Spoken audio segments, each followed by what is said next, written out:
पाकिस्तान के हुकूमत ने और पाकिस्तान की सेना ने दोनों ने मिलकर भारत पर आक्रमण करने के लिए अपनी पूरी तैयारी कर ली थी। ऐसे में भारत को जरा से भी इसकी खबर ना थी और अचानक से पाकिस्तान ने भारत पर तेजी से हमला शुरू कर दिया। लेकिन भारत के वीर सपूतों ने, वीर जवानों ने अपनी तत्परता दिखाते हुए, तीनों देश की सेनाओं ने एकजुटता दिखाते हुए पूर्वी कमान और पश्चिमी कमान को जल्द ही संभाल लिया और पाकिस्तान की सेना को तुरंत जवाब देना शुरू कर दिया। जी हाँ दोस्तों, नमस्कार। मैं सतीश कुमार आपका अपने चैनल जीत 0.2 पर हार्दिक स्वागत और अभिनंदन करता हूँ। आज हम बात कर रहे हैं विजय दिवस के बारे में, जो हमने 16 दिसंबर को अभी हाल ही में मनाया। इसी दिन पाकिस्तान ने अपने नापाक इरादों के साथ 3 दिसंबर 1971 को भारत पर बिना कोई सूचना के एकाएक तेजी के साथ आक्रमण शुरू कर दिया, हमला शुरू कर दिया। इसका जवाबी कार्रवाई करते हुए भारत की सेना ने अपनी बहादुरी दिखाते हुए जल्द से जल्द पाकिस्तान की सेना को पटकनी दे दी और पाकिस्तान चारों ओर चित्त हो गया।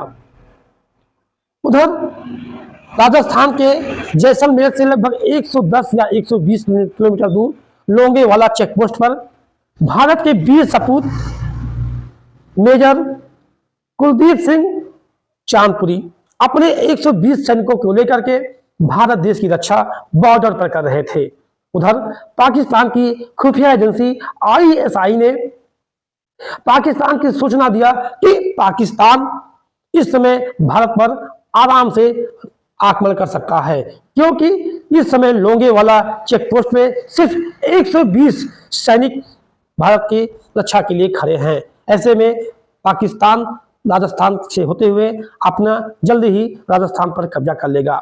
पाकिस्तान की सेना ने ऐसा ही किया और लगभग 6000 सैनिकों को लेकर के नए नए तोपें, बंदूकें, मोटार, आधुनिक उपकरण लेकर के बख्तरबंद गाड़ियों के साथ हिंदुस्तान पर आक्रमण करने के लिए चल दिए।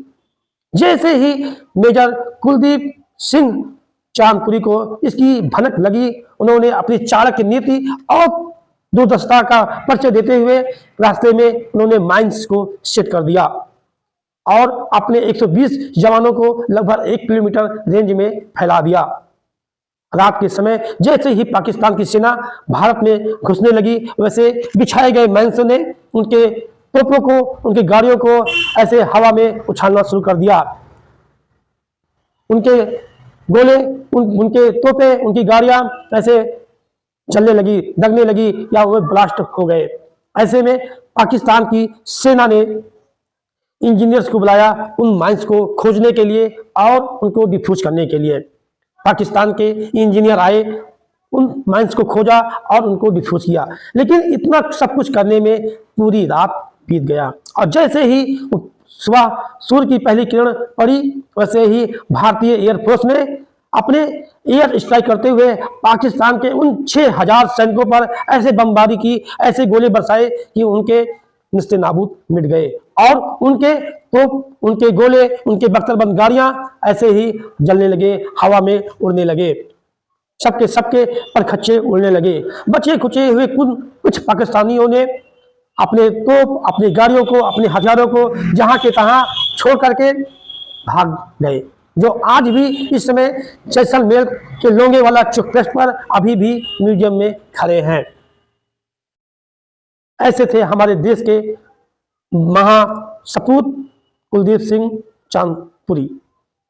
इन्हीं से प्रेरित होकर मूवी या फिल्म निर्देशक JP दत्ता ने सन 1997 में एक फिल्म बॉर्डर को बनाया, जिसके कुलदीप सिंह चांदपुरी के रोल में सनी देओल पाजी ने बखूबी से रोल निभाया। और उधर पूर्वी कमान में भारत की सेना ने पाकिस्तान की सेना को चारों तरफ से घेरे हुए थी।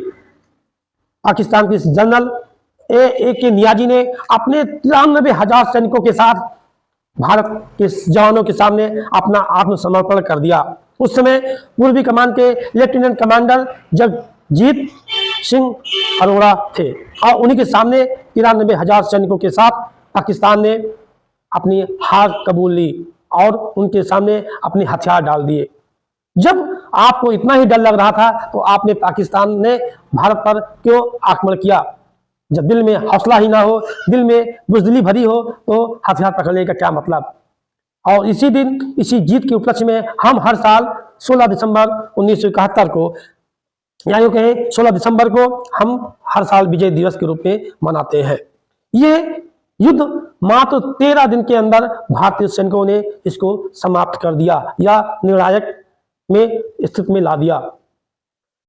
कुछ चीजें ऐसी होती हैं जो हम पाते भी हैं और कुछ हम खोते भी हैं। इस युद्ध में लगभग भारत के 3845 वीर जवान शहीद हो गए। इनके लिए हम भावभीनी श्रद्धांजलि अर्पित करते हैं। आपको हमारा वीडियो कैसा लगा? फिर अपनी राय अपने कमेंट बॉक्स में जरूर दीजिएगा। फिर मिलते हैं नए वीडियो में। तब तक के लिए नमस्कार। जय हिंद, जय भारत।